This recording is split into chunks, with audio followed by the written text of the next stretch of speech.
नमस्कार, मी संजय, तुमचा ऑनलाईन प्रशिक्षक. आपले सरकार सेवा केंद्राच्या ई लर्निंग सुविधेमध्ये आपलं स्वागत आहे. ग्रामविकास व पंचायत राज विभाग, महाराष्ट्र शासन व CSC 2.0 यांच्या संयुक्त विद्यमाने संचलित आपले सरकार सेवा केंद्रात ग्रामपंचायत द्वारा आपण दिलेल्या सेवांची पुष्टी म्हणजेच टास्क कन्फर्मेशन झाल्यानंतर इनव्हॉइस कन्फर्मेशन कसे करावे याची माहिती मी आपणास या व्हिडिओद्वारे देत आहे. कृपया आपण हा व्हिडिओ काळजीपूर्वक पाहावा. ग्रामसेवकाने लॉग इन करण्यासाठी खालील सूचना पाळाव्यात. सर्वप्रथम https://mh.gov2egov.com या संकेतस्थळास भेट द्यावी. आपले सरकार केंद्र चालकाबाबतची माहिती येथे उपलब्ध आहे. संकेतस्थळावर ग्रामसेवकांनी लॉग इन करण्यासाठी खालील सूचना पाळाव्यात. सर्वप्रथम युजर लॉग इन या मेन्यूवर क्लिक करा. आता तुम्हाला नॉर्मल लॉग इन आणि DSC लॉग इन असे दोन पर्याय दिसतील. त्यापैकी नॉर्मल लॉग इन या पर्यायावर क्लिक करा. आता तुमचा युजर नेम आणि पासवर्ड अचूकपणे लिहा.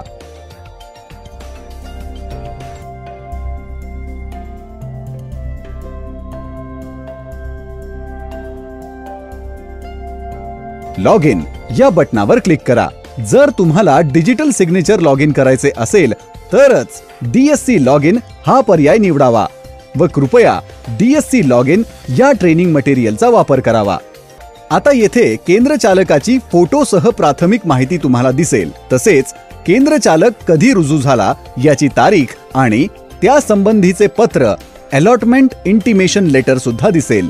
तुम्हाला लाल रंगात दिसणारी तारीख बरोबर असेल तर येस बटनावर क्लिक करा. त्यात काही सुधारणा असल्यास नो बटनवर क्लिक करा. नो बटनवर क्लिक करताच आपल्या समोर एक सूचना येईल ज्यात पुढील अर्थाचा संदेश असेल. आपले सरकार केंद्र चालकाची रुजू दिनांक अमुक अमुक नाही. सदर दिनांक अद्ययावत करण्यासाठी ओके वर क्लिक करा. आता select correct allotment date here असा पर्याय तुमच्या समोर येईल. तुम्हाला हा पर्याय निवडून ज्या दिवशी केंद्र चालक रुजू झाला होता ती अचूक तारीख निवडायची आहे. काही सूचना असल्यास त्या कमेंट्स इथे 200 अक्षरांपर्यंत लिहू शकता. आता सबमिट बटनवर क्लिक करा. G2G NIC काउंट या पर्यायातील NIC या निळ्या रंगातील पर्यायावर क्लिक करा. आता तुम्हाला खालील माहिती दिसेल ती काळजीपूर्वक पहा. ही माहिती केंद्र चालकाने भरली आहे त्यामुळे ती अचूक आहे की नाही हे तपासून घ्या. डाव्या रकान्यात तुम्हाला अनुक्रम दिसेल. डावीकडून दुसऱ्या क्रमांकाच्या रकान्यात तुम्हाला सेवांची यादी दिसेल. तिसऱ्या रकान्यामध्ये केंद्र चालकाने त्या महिन्यामध्ये किती सेवा पुरवल्या याचा केंद्र चालकानेच भरलेला आकडा दिसेल. शिवाय केंद्र चालकाने भरलेली अन्य माहितीही दिसेल. चौथ्या रकान्यात केंद्र चालकाने कामाविषयी पुरवलेली माहिती दिसेल. पाचव्या रकान्यात ग्रामसेवकाने म्हणजेच तुम्ही केंद्र चालकाला रजिस्टर दिले होते का असा प्रश्न विचारण्यात आला आहे. तुम्ही रजिस्टर दिले असेल तर येस वर क्लिक करा, अन्यथा नो वर क्लिक करा. जर तुम्ही नो वर क्लिक केले असेल तर रिमार्क या रकान्यात योग्य पर्याय निवडा. आता शेवटच्या रकान्यात प्रत्येक पर्यायासमोर तुम्हाला येस नो दिसेल. जर केंद्र चालकाने संबंधित सेवा गरजेनुसार पूर्ण केली असेल तर येस वर क्लिक करा, अन्यथा नो वर क्लिक करा. या पद्धतीने तुम्हाला सदर यादीमधील सर्व पर्याय भरणे अनिवार्य आहे. माहिती भरून झाल्यानंतर तुमच्या माहितीचे जतन करण्यासाठी सेव्ह बटनवर क्लिक करा.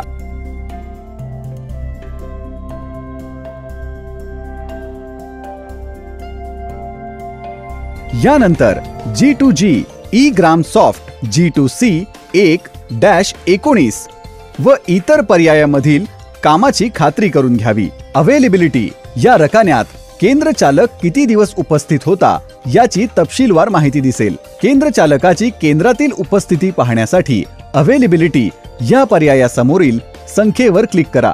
आता तुम्हाला केंद्र चालकाचा उपस्थिती अहवाल दिसेल ज्यात दिनांक, उपस्थिती नोंदवल्याची वेळ, उपस्थिती नोंदवताना त्या ठिकाणचे GIS कोऑर्डिनेट्स यांची माहिती दिसेल. आता सर्वात शेवटी तुम्हाला SLA कंप्लायन्स हा ठळक मेन्यू दिसेल.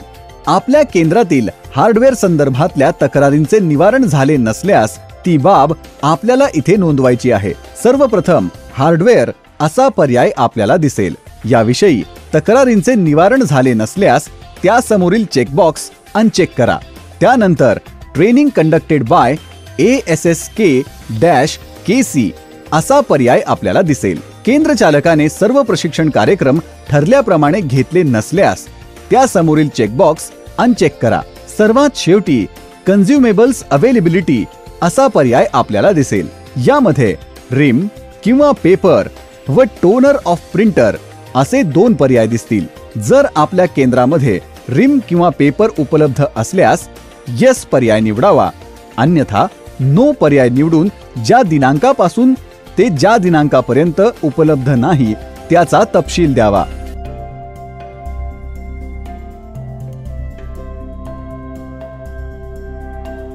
आता सर्वात शेवटी इनव्हॉइस स्टेटस अँड कन्फर्मेशन असा पर्याय तुम्हाला दिसेल. हा देयकाला प्रमाणित करण्याचा शेवटचा टप्पा आहे. आपल्याला जर प्रोफॉर्मा इनव्हॉइस डाउनलोड करण्याचा असल्यास डाउनलोड प्रोफॉर्मा इनव्हॉइस या पर्यायावरती क्लिक करावे. Deduction recorded as per confirmation या पर्यायासमोर तुम्हाला देयकामधून किती टक्के कपात होणार आहे हे दिसेल. ही कपात तुम्ही आतापर्यंत भरलेल्या माहितीच्या आधारावर करण्यात येईल. कॅल्क्युलेटेड अँड अप्रूव्ड अमाउंट या पर्यायासमोर तुम्हाला देयकाची अंतिम रक्कम दिसेल. त्यानंतर आपणास केंद्र चालकाच्या मानधनातून इतर रक्कम कपात करायची असल्यास extra deduction from ASSK-KC amount हा चेकबॉक्स चेक करून डिडक्शन पर्सेंटेज सिलेक्ट करावे. तसेच देयकामधून 10% TDS डिडक्ट करायचा असल्यास deduct 10% TDS from final amount हा चेकबॉक्स चेक करावा. आता तुम्हाला TDS अमाउंट आणि देयकाची अंतिम रक्कम दिसेल. या 2 पर्यायांखाली तुम्हाला प्रोसीड विथ इनव्हॉइस कन्फर्मेशन हा पर्याय दिसेल. देयकाला अंतिम मंजुरी देण्यासाठी या चौकटीवर क्लिक करा. आपल्याला आणखी काही मत नोंदवायचे असल्यास ते कमेंट्स मध्ये लिहा. आपण इंग्रजी किंवा मराठीमध्ये आपलं मत लिहू शकता.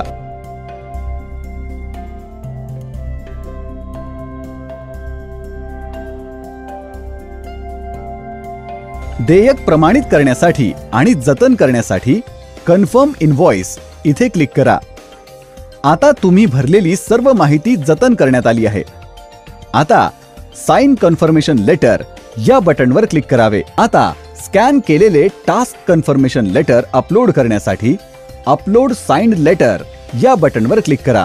आता आपल्या समोर अपलोड साइंड लेटर ही विंडो ओपन होईल. त्यामधील चूज फाईल या बटनवर क्लिक करून तुम्ही स्कॅन केलेली फाईल निवडून घ्यावी. त्यानंतर अपलोड या बटनवर क्लिक करावे. बँक RTGS फॉर्म या देयका अंतर्गत द्यायची रक्कम RTGS माध्यमातून अदा करण्यासाठी बँक RTGS फॉर्म डाउनलोड करावयाचा असल्यास बँक RTGS फॉर्म या पर्यायावर क्लिक करा. इथे आपल्याला अनेक बँकांची नावं दिसतील. आपल्याला ज्या बँकेचा RTGS फॉर्म हवा आहे त्या बँकेच्या नावासमोरील फॉर्म डाउनलोड करा. सदरच्या सर्व प्रक्रिया यशस्वीरित्या संपल्यानंतर इनव्हॉइस कन्फर्मेशन ही प्रोसेस पूर्ण होईल.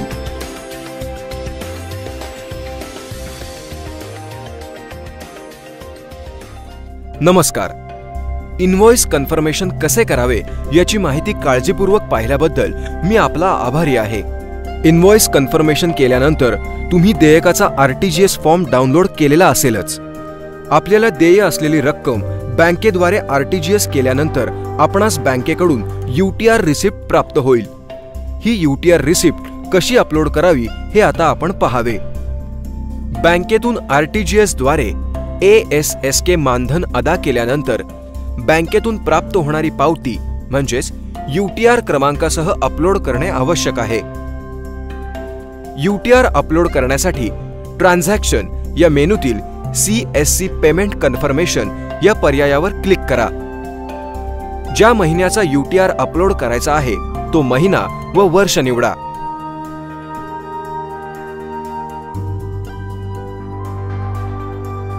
त्यानंतर NEFT या पर्यायावर क्लिक करा.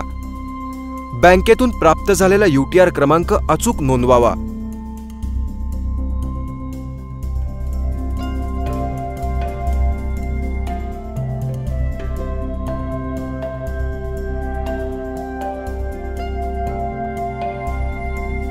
त्यावरील RTGS द्वारे अदा केलेली रक्कम भरावी.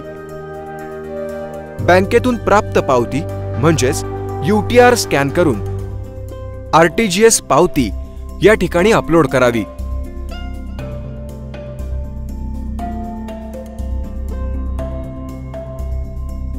पावती यशस्वीरित्या अपलोड झाली आहे याची खात्री करावी.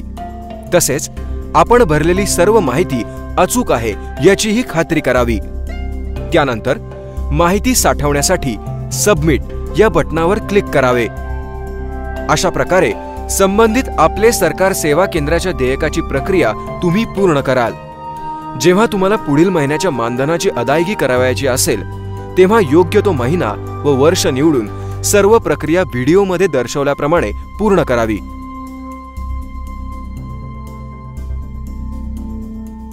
धन्यवाद.